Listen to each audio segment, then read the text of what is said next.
Next, we have Dr. Salli Dymond from Northern Arizona University. She'll be speaking about her study in the Sierra Ancha experimental forest.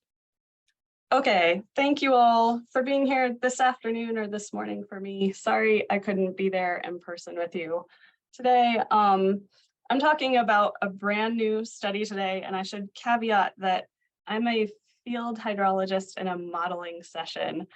So bear with me today, but we do have a modeling component to this brand new study that I'll be talking about. So to get us started, let me make sure I can, there we go. Water in the Southwest is a very limiting resource, as I'm sure many of you know.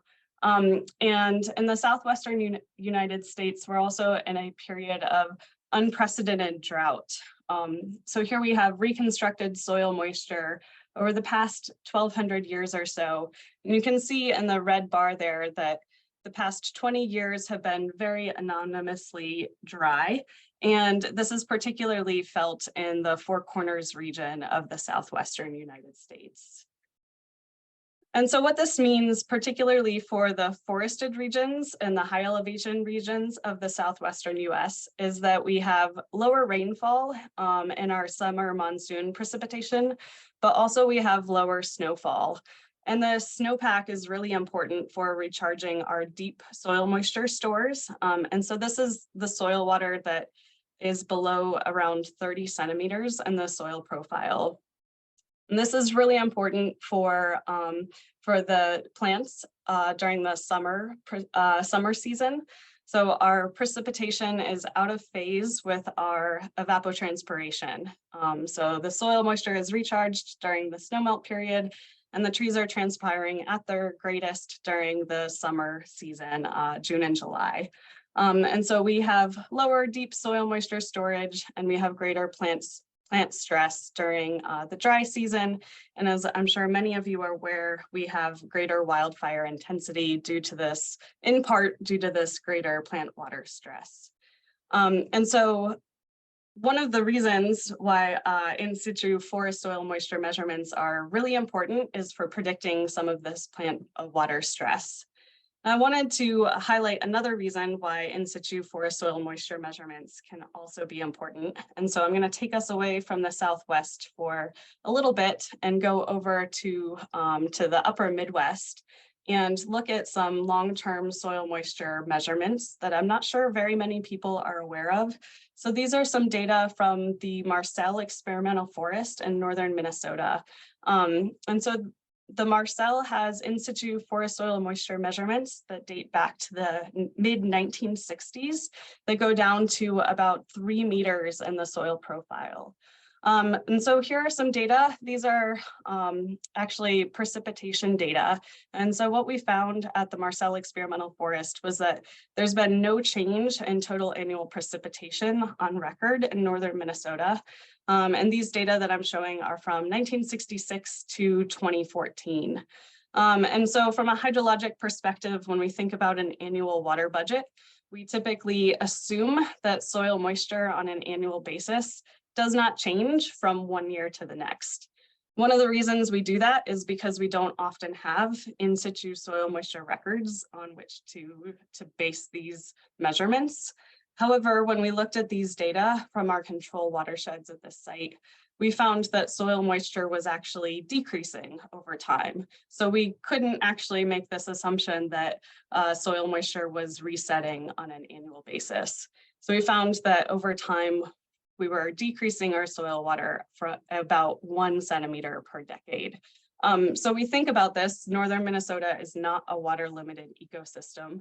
So if we're decreasing our soil water in this water rich ecosystem, what this might mean for a system like the desert Southwest that is experiencing unprecedented drought.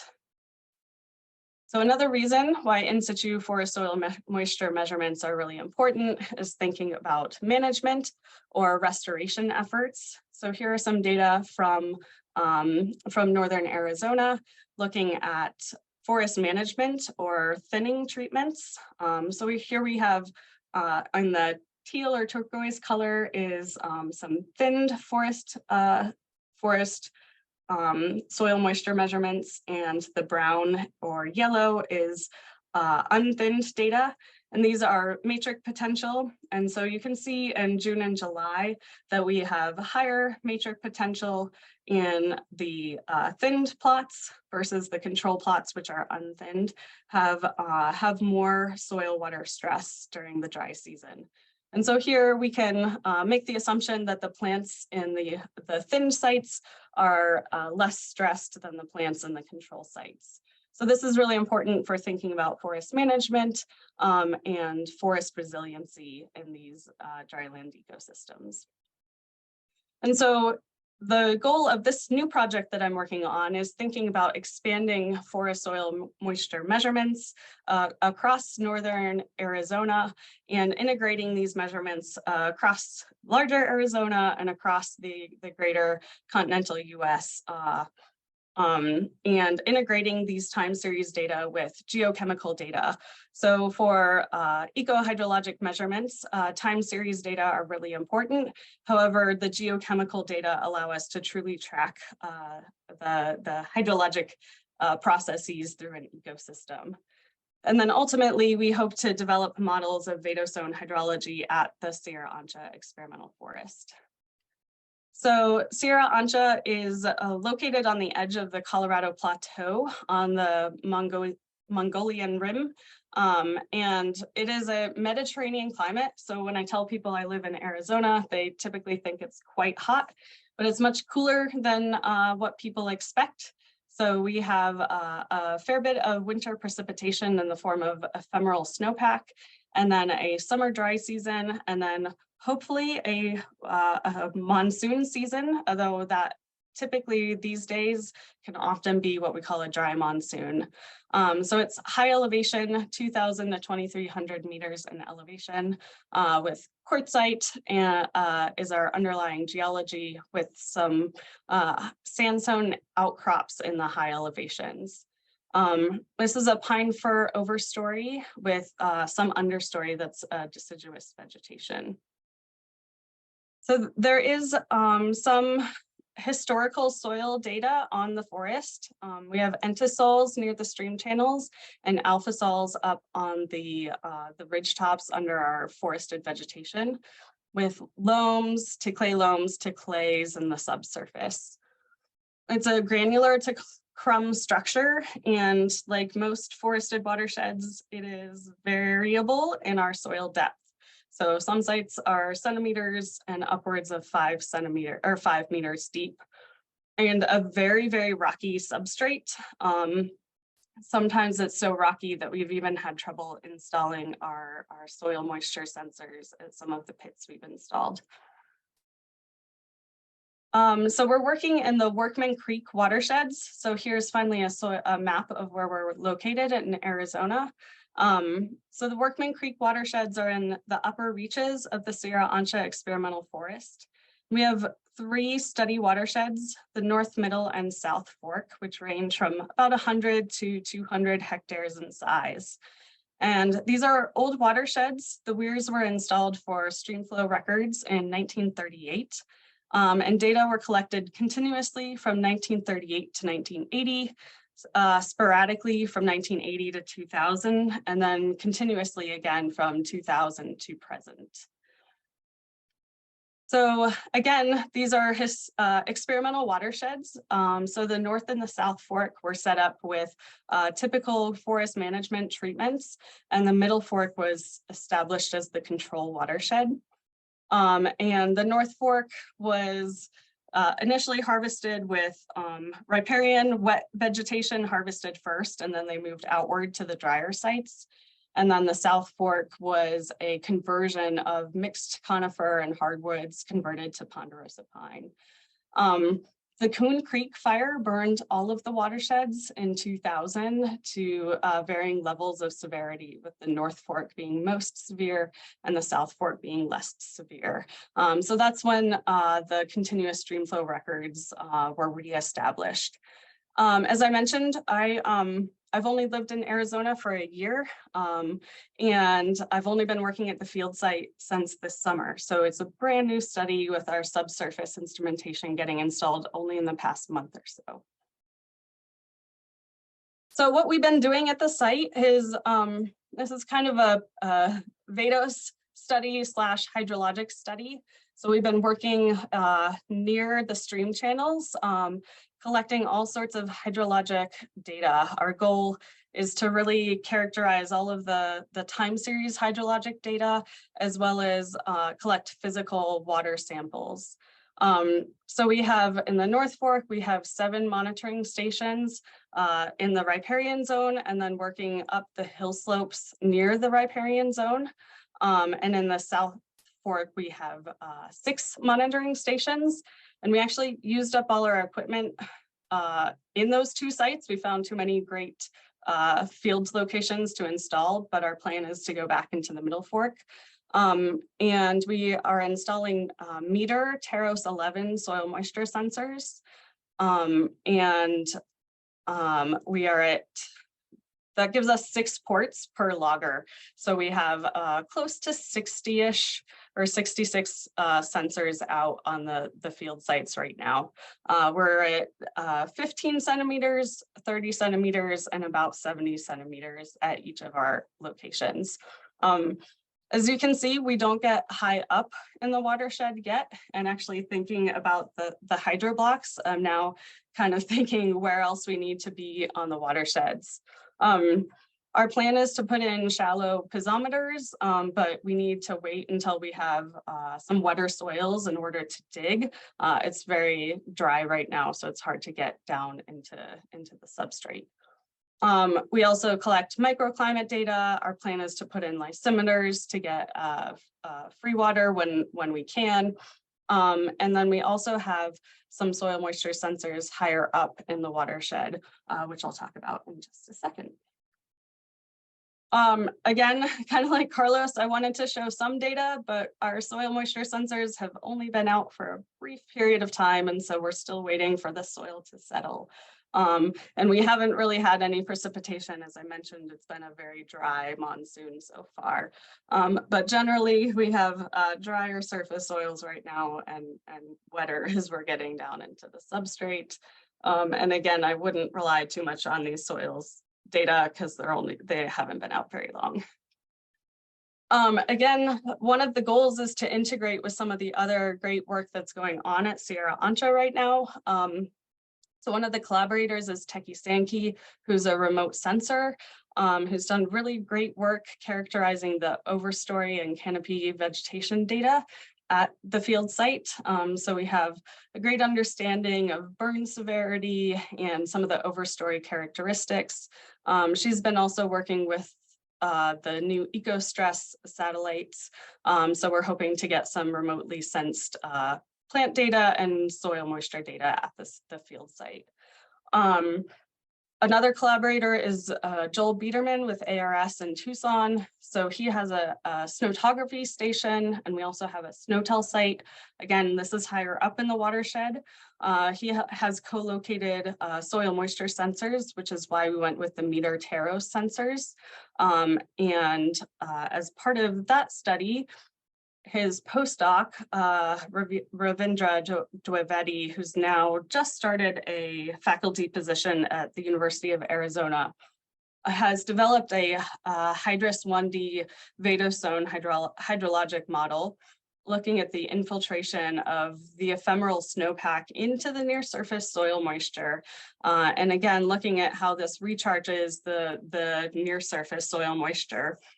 They didn't get much below the 30 centimeter profile. And so one of my interests is thinking about how this gets down to the deeper soil moisture and how this connects down laterally to the stream flow. So I have a PhD student who is starting next week, and these are some of the questions that they'll be looking at for their PhD work is, again, this lateral connection down to the stream channel. And again, what is the variability across space and time in the soil moisture patterns? during different wet and dry years, and again, across the different watersheds that have varying levels of treatments and burn severities. And then how does this relate to plant water stress? So I forgot to mention, we also are putting out some tensiometers at the field site as well. We have a lot of integration with other projects across Arizona and the US. So this research team just got funded to put in very similar study sites just outside Sierra Ancha, looking at thinning and water yield.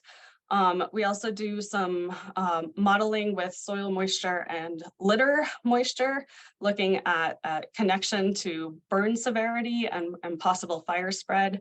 I have 8 years of soil moisture data in the California redwoods, looking at the impacts of thinning on soil moisture and vadose dynamics in redwoods. And then also up in northern Minnesota, looking at forest structure, snowpack accumulation and melt, and soil moisture dynamics, and also thinking about frost and soil moisture in the fall and how that impacts snow accumulation. And then Sierra Ancha is hoping to be one of the new networks in this dynamic soil survey, and thinking about how we will connect with some of Carlos's work, and how we could possibly be using RESIS and maybe VHSVM, which is a model that I used at Coweta, to become part of this network. So we have work going on in Arizona, California, Minnesota, and connecting across the entire United States. And then the ultimate goal is to get real-time data into the hands of managers to make real-time decisions in the face of climate change, wildfire, and all sorts of problems that are going on in the US. So thank you to other collaborators, Jackson and my students who put in a lot of soil moisture sensors this summer. And with that, I think we're probably out of time, past time, I apologize.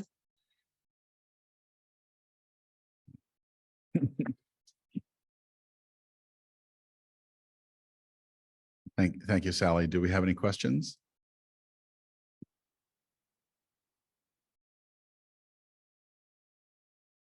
I'm not seeing any.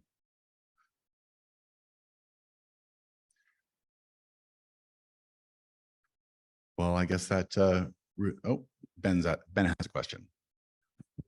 So, I mean, I guess, I had a brief conversation with Jackson about this, but, elevationally and vegetationally, do you cross through those ecotones from, shrublands into woodlands, into, forested systems with your monitoring network at this point in time, or is that the eventual plan? We do not right now. So Workman Creeks are all higher elevation, so we don't get down into that scrubland at all.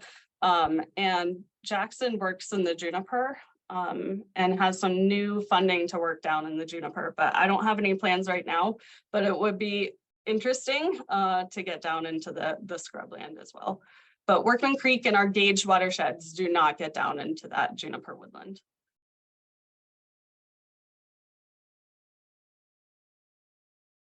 Question over there. Oh, okay.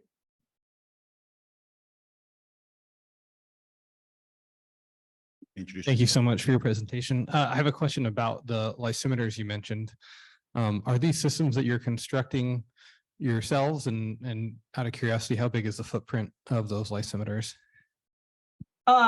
Yeah, so they're about a 1-inch diameter, and I have built lysimeters in the past and had them be leaky.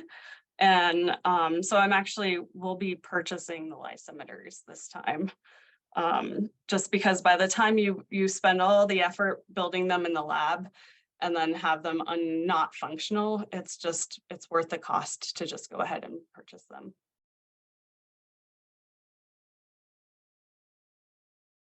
I think that's about it. Oh, one more question.